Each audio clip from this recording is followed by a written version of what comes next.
Hi Libra, Sun, Moon, Ascendant, or Venus. This is Dane, and I'm going to be doing your August 2021 money and career reading for you. Now, I ask if this reading resonates with you. Don't forget to like, comment, and subscribe. And if you're interested in any of the cards that I'm using, they will be listed and linked in the description box below. Now, before we begin this reading, let us clear the energy space, raising our own energy vibration and releasing any negativity. So take a nice deep breath in, exhaling whenever it feels comfortable for you.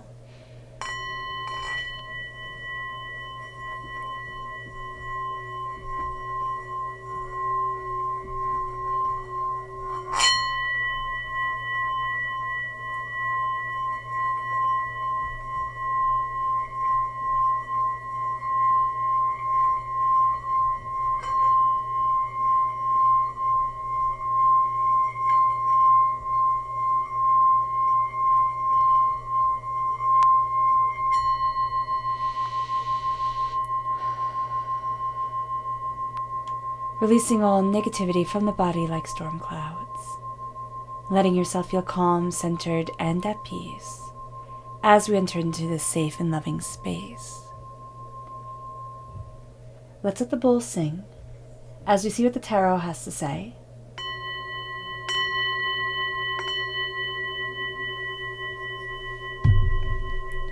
Libra. August 2021, money and career, Libra. August 2021, money and career, Libra. Angels and spirit guides, show me clearly. Guide this reading. And show me clearly, angels and spirit guides. Angels and spirit guides, show me clearly. Guide this reading. Fantastic. So at the bottom is our rooted self. The left-hand side is our inner self. The middle, our heart, our emotional self. The right-hand side, the public arena, the public self. So let's see what the cards have to say. We have the Six of Swords. We're moving forward. We have the Page of Swords. This is us in the minor arcana. We're coming through as the student, as the page, as the learner, also as a person getting messages during this time. So there's going to be a lot that we take in, and there's going to be a lot of movement. Now, this could just be mental movement. It doesn't mean that we have to be going anywhere, but we're definitely seeing things differently. Know that your angels are guiding you forward, and that this is going to be a time where we really have to focus on the sense of, what am I being told to do? Not what is somebody telling me to do, like what are the rules, but what is divinity leading me towards? What is it that spiritually I am being guided towards expanding my knowledge, expanding my understanding? It's going to bring rough waters. It can make us feel emotionally vulnerable, emotionally a little bit overwhelmed at times, but there is a sense of, I need this revelation in order to get to where it is that I want to be, in order to embrace what it is that I want to embrace. So it leads us then to the Emperor, which is Aries energy, but also is this fact like, I'm claiming my throne, I'm claiming my power. And then you have the Magician. This is just a severely powerful energy based right here, and the Magician says, as above so below. Excuse me. As I believe it, so it becomes. And this is through the claiming of our energy, claiming of the fact that our thoughts matter, claiming of the fact that our words matter, claiming of the blessings that we were born with, claiming of the power and the tenacity that we have. All of a sudden, we become that emperor. We become that ruler in the spiritual sense, in the magical sense of the word, and in the everyday sense of the power and the word and the brilliance that is our becoming. It moves us into our emotional self, which is the Hangman and the Judgment, the Sleepers. So right now we only have major arcana cards here. So this is going to be a heavy hitting time. This is going to be a time where we're really called forward. We start to see things differently, and it almost feels like we walk between worlds, which is also what the Six of Swords can bring forward. We walk between the world of where we stand now and the revelations that are coming our way. We're not also going to see things the same way as everybody else, and the instinctual reaction to that is going to be, oh my gosh, I'm wrong. Like, I'm not seeing things the same way as everybody else. That's not good. Like, I have to change the way that I see things, but we want to be able to channel into this power base that is within us during this time. So not saying, oh my gosh, I'm wrong, but saying, okay, there's power leading me forward, and not being obstinate or, just kind of like stubborn for the sake of being stubborn, or spiteful for the sake of being spiteful. This is a sense of saying, I'm embracing the way that I'm seeing things, the energy that is about me, the fact that my story is not the same as everybody else's story. And it brings us to judgment. It brings us to the sleepers. It brings us to this resurrection of self that is the powerful defender of who we are and where we need to be. And it brings us then to, okay, finally some minor arcana cards. So we have the Ten of Swords, which is this darkness before the dawn. In the public arena, there's something that we are facing, there's something that we are acknowledging that then leads us to the Queen of Pentacles, Earth sign energy, Taurus, Virgo, Capricorn. If we're born on the cusp with Virgo, this is going to be a very powerful part of our personality, or if we have Earth sign energy within our chart. But what this is also saying to us is that I'm going through this transformation to embrace my prosperity, to embrace the bounty of myself. Now, also, if we have Aries within our chart, this part of our personality is going to come across very powerfully. Now, this can make us very focused only on goal-oriented things, only on things that can be logically quantified. And we're going to want to quantify it. We're going to want to say, okay, this is what can bring me success. This is what can bring me what I want. This is only where I'm going to focus my energy. And Spirit is saying here, the spiritual is also going to be so important. There's going to be the colliding of these two worlds that come together that really change your prosperity and change the way wealth is called into your life, Libra. So let's look at the energy we have to be mindful of. What is the energy that Libra needs to be mindful of? August 2021, money and career. Angels and spirit guides, show me clearly. Guide this reading and show me clearly. The moon, we have to be mindful of fear. Just overpowering us, taking us over. This is also Pisces energy. This is also going to be people who fear mongle. People who are promoting fear within us.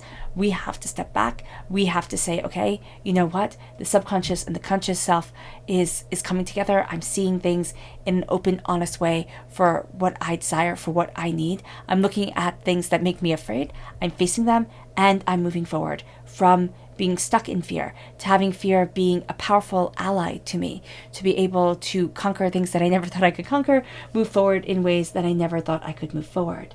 And it brings us then to our chakra energy. What is Libra's chakra energy? Angels and spirit guides, show me clearly. Guide this reading and show me clearly. It's holistic health. This is the root chakra. This is one of my favorite cards. It's saying it's time to embrace a holistic healing. It's time to embrace the holistic self, a more natural approach to healing, to what we desire, to where we need to be within our lives. It's actually claiming our bodies, our souls, ourselves, so much more than we tend to. This is really saying, I'm listening to my body, I'm listening to my root chakra, I'm listening to my rooted sense of self and desire and what is propelling me forward. And I am embracing this openly, honestly, and beautifully. And this is also looking at our health through a holistic lens. This is looking at what can I do that is natural, what can I do that is diet-based, and not going on a diet. It's really looking at the foods that we are eating, how our body is responding to things, and saying, how do I propel me forward? And how do I embrace the power that is me? This can also be starting to take sublingual vitamins if you find that you have a little bit of a bad digestive system and you need those nutrients to just be absorbed into your body. That can be a huge game changer in and of itself. This is going to be a time where we should really look at the gentler approach. Also, being in nature, being outside in the sun, that's going to be really beneficial for us. It moves us to the Six of Swords. It moves us to gathering up our knowledge, gathering up our understanding, and moving forward in our goals, in where we want to be, in kind of going on a bit of an adventure. And whenever anybody goes on an adventure, yes, it's thrilling, but it's also scary. It's like, I don't know what's going to happen. I don't know how things are going to work out. So being aware of that is going to be a very powerful thing. The Six of Swords is taking everything that we've learned and logically understanding it, but emotionally applying it to what we desire from life, to the way that we want to move forward. It's having the head and the heart come together. We will face kind of a depth of emotions. It can be rocky waters at times where emotionally things feel overwhelming. But this is a time where we have tremendous power on our side. We also have this resurrection of ideas and inspiration and desires and insights. And so what we're being here is a student of the way the angels are guiding us forward, the way messages are coming to us, the way that we're receiving these messages. There are actually going to be a lot more messages coming our way than we realize. And as these messages come forward, we start to see ourselves emboldened. We start to see ourselves looking at things differently. We start to see ourselves realizing, oh my gosh, I am connected. I am being guided forward. There is this beautiful healing energy that is around me, and I'm embracing it with my full heart, my full depth of spirit, my full sense of self. And it brings us then to the Magician, which says, as above, so below. As you think it, so it becomes. And that's even more true for an air sign energy. And we can downplay the power of our minds. We can downplay what we focus on mentally. But this is going to be a time where we really need to be aware of it. We need to be aware of where our minds wander to. We need to be aware of how we stand before the altar of our existence and call forward our power, because it can be in this place of confidence, but it can also be in this place of like, oh my goodness, what the heck? How does this confidence move me forward? Or why is there insecurity? Why is it that when I stand before the altar of my existence, I start to shake? Why is it that I feel overwhelmed? The Magician has absolute confidence, and we're being called to embrace that. But what we do know during this time is that as we're embracing the adventure, we're also facing the fear, and we have a proclivity towards this fear during this time that we have to be mindful of. So as above, so below. As we believe it, so it becomes. And whenever this comes forward, and when I was new to the tarot, I always thought, okay, this always means the positive, but it also means the negative. It also means, what am I thinking? What am I saying? In a joking way, in a kind of like half serious way, that is undermining the success that I want within my life. That is undermining and building a voice for fear, undermining where I want to be and amplifying the voice of fear within me. So that's going to be really important, because if we claim the power of ourselves, if we claim the gifts that we were born with, if we claim the gifts that we're developing, of passion, of insight, of knowledge, and of prosperity, we can actually see our world starting to change, and we can actually see ourselves starting to change, standing taller, head held back, shoulders back. That's going to be very important to us. And it leads us then to the Emperor. It leads us to claiming a throne that we didn't know could be ours. It's like, this is a throne that we looked at and we thought about, and we saw power, and we saw competent people, and we saw people that we might consider maybe alphas, and we might always wanted to be one. We might have always wanted to say, oh, I can be this tenacious, kind of aggressive person who just goes out and conquers. Aries energy tends to bring that forward within us, this conqueror, this warrior energy, because Aries is, of course, the warrior god in Greek mythology. But what it's also going to bring us to this time is, well, how do I claim my throne? How do I claim my prosperity? I don't need a whole sea of people following me. I don't need to be the leader of this. I need to be the leader of me. And inwardly, that's where the shift is coming. And that's where the power is coming in, because not everybody has to lead the charge. But what we have to do is be able to say, well, this is what I'm good at. This is where my skills lie. This is what my blessing is. And really honor and respect that within us. And all of a sudden, seeing that and claiming that and having that ferocity of power within us starts to change the way we see ourselves, starts to change the way we see the world. We're also going to really exist emotionally between the spiritual world and the earthly plane. So this means that we have a heightened sensitivity here, but we also have the sense of, well, this needs to get done. So what we have to do is we have to find that balance. We have to find the balance of, this is what I'm sensitive to, this is what spiritually I want, this is where my heart is calling me, and this is what needs to be done. These are the bills that need to be paid. This is the prosperity that needs to move me forward. So this is going to be a time where we can feel caught between two worlds, but also where we have to understand that because we feel caught between two worlds, we're really seeing things quite differently between everybody else. And this isn't going to be a time where we need to choose which world we exist in. What needs to happen is that we need to see the honor and the beauty and the power and the blessing with both worlds and really move forward within that. And that brings out the sleepers. That brings out the energy in us that has been dormant. Now with the Judgment, it's a resurrection of self, right? But the sleepers here in Welsh mythology, and this is all based off of Welsh mythology, is the promise of the knights put to sleep with King Arthur, right? That were said to rise again when Wales needed them. So this is going to be the part of us that starts to rise within us as we need it, as we call forward our power, as we call forward our blessing, as we embrace ourselves. This is going to be a time where a part of us starts to awaken. Again, that we didn't know was asleep, that we didn't know we needed. There's an aspect of power to us that is coming forward that we have to listen to. If we don't listen to it, we're going to feel very annoyed. We're going to feel very frustrated. We're going to feel more stuck and more angry than we want to. So just being mindful of that is going to be really, really, really powerful for us. It leads us in the public arena to the Ten of Swords. Now, the Ten of Swords in the public arena, you can think, oh my gosh, what type of blessing is that? But it actually is a darkness before the dawn. It is the understanding of all the hurts and all the pains and all the disappointments that we have been through. That is the game changer. And without the hardships, without the disappointment, without the anger, without the upset, we would never be the person that divinity wanted us to be.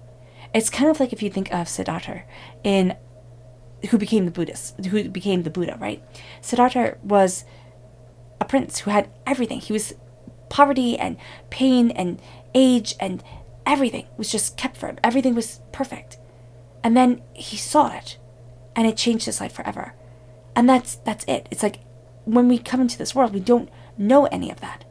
And as we experience it and as we see it, we awaken. We awaken and we move forward in a way that we might never have imagined.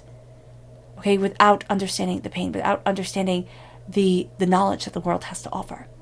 And this is going to be the resurrection of self. This is going to be that, yes, it broke us, because everything that we see that isn't, puppy dogs and butterflies breaks us. But we rose.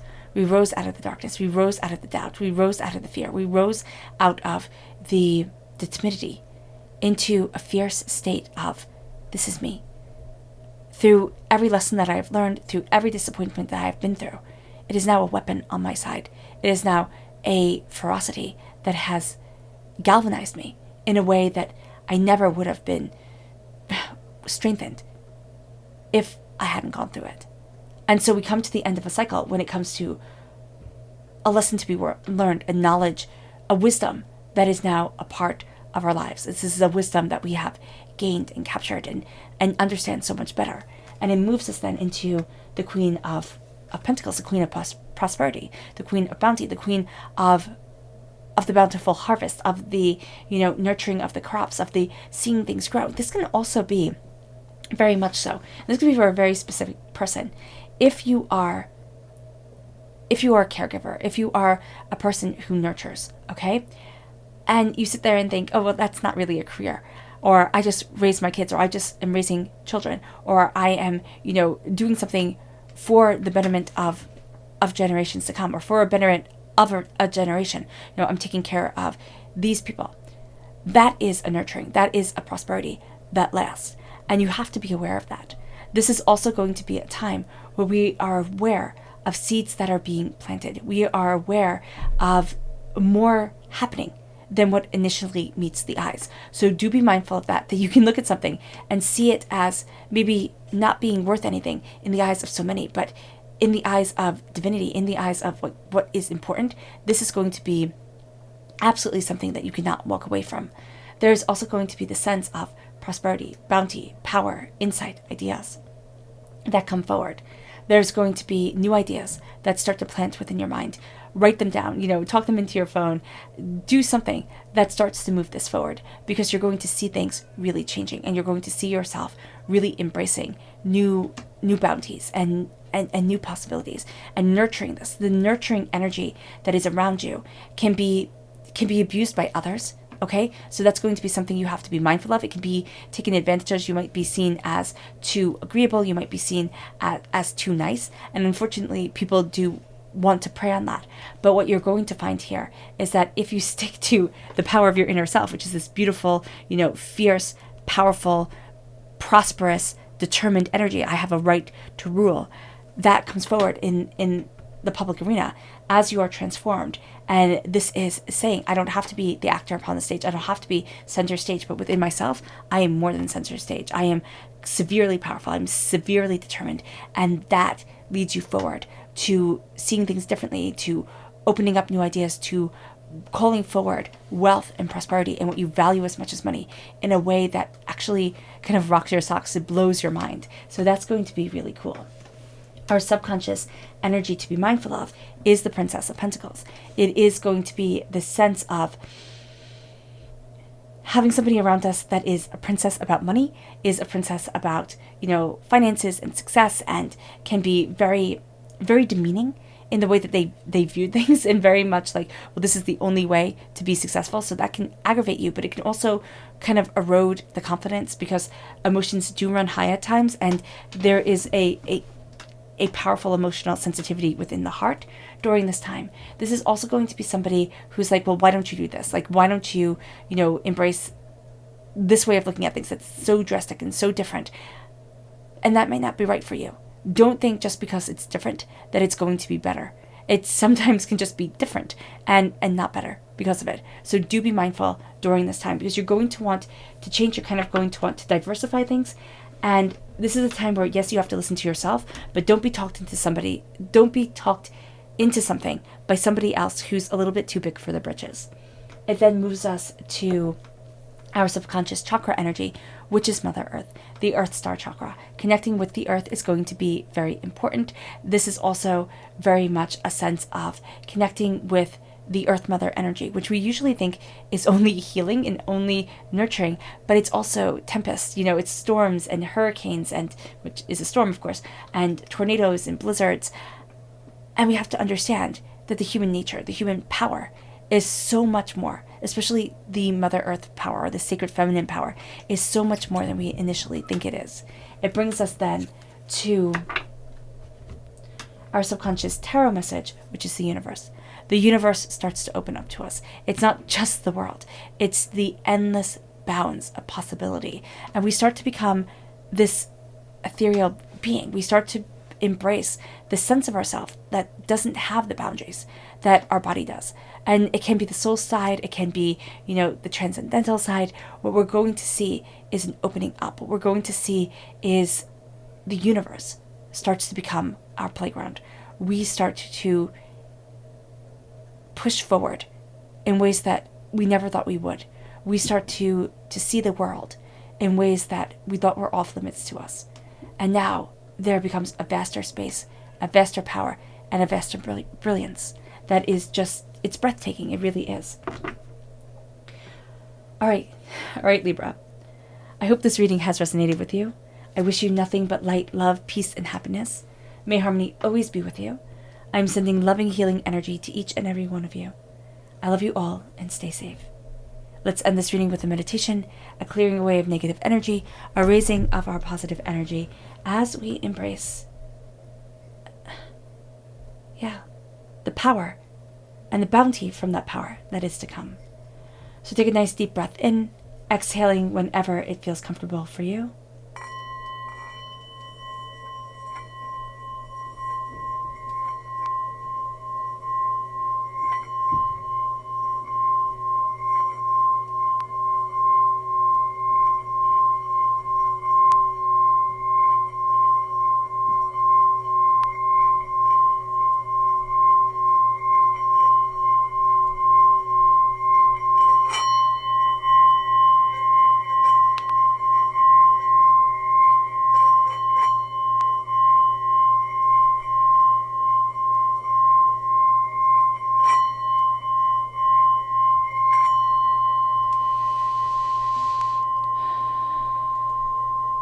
May you move forward in peace and in harmony, Libra.